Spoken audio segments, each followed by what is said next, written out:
Hmm.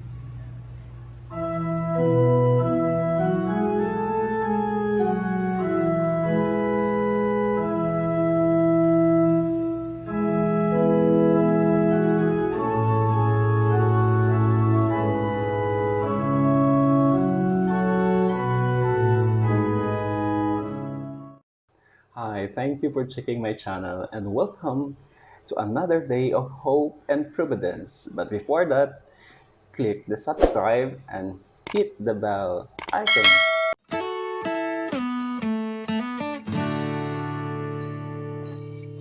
Kasi ako po ay member ng Catholic Faith Defender dito po sa diocese natin. So dito po sa parish, ako po ay member ng Rector and Commendator Service and at the same time, the Catholic Faith Defender President po. So bawat chapter, meron po kaming mga president. So doon po sa parish niya, meron po akong connected Sister Mari Peladrera po. So siya po yung member po siya ng Legion of Mary at ng Catholic Faith Defender. So may mga connect po kami. So ayan po yung welcome po sa Our Lady of Light. Ito po yung Porta Sancta. So, meron pong significance yung bawat image po na ipinakikita ng bawat imahe na nung dumating ang Kristyanismo po sa ating bansa, hindi pa po tayo tao na wala pa po pinapangalaman. Pero, napakapalad po natin dahil tayo po yung henerasyon na inabutan ng centennial. Mag-celebrate tayo ng 500 years of Christianity. So, may walang significance na imahe po, no?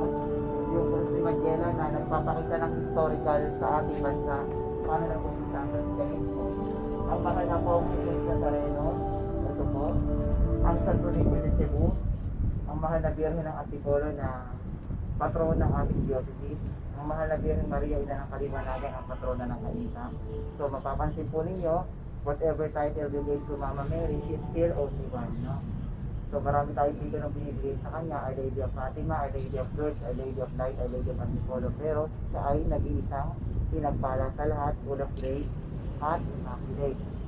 So, in Yesu Homine Salvatore na ang Panginoong Jesucristo ay liwanag ng sanlibutan. Psalm 118 verse 16, for the Lord God is a sun and shield. Sa Revelation 12:1, Mama Mary, she is the woman clothed with the sun, the moon under her feet, and the crown of 12 stars. So, dahil si Mama Mary, tinawag na ina ng kaliwanagan, ang liwanag ng sanlibutan ay ang ating Panginoong Jesucristo. So, sa pinakababa po, ang dalawang Pilipinong santo natin, San Lorenzo Ruiz at si San Pedro Calixon. So, yan po ang significance ng Porta Sancta. So, bago po tayo mag-picture pa, pwede na po natin magdasal yung first station prayer.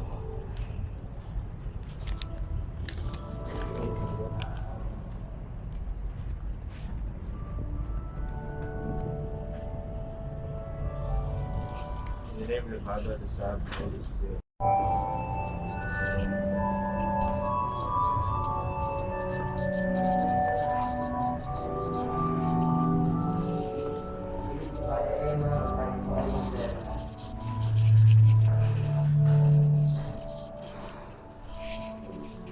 In the name of the Father, the Son, and the Holy Spirit. I believe in God, the Father Almighty, creator of heaven and earth, and in Jesus Christ, his Son, our Lord, who was conceived and was Holy Spirit, born of Virgin Mary, suffered by the Pontius Pilate, was crucified and was buried.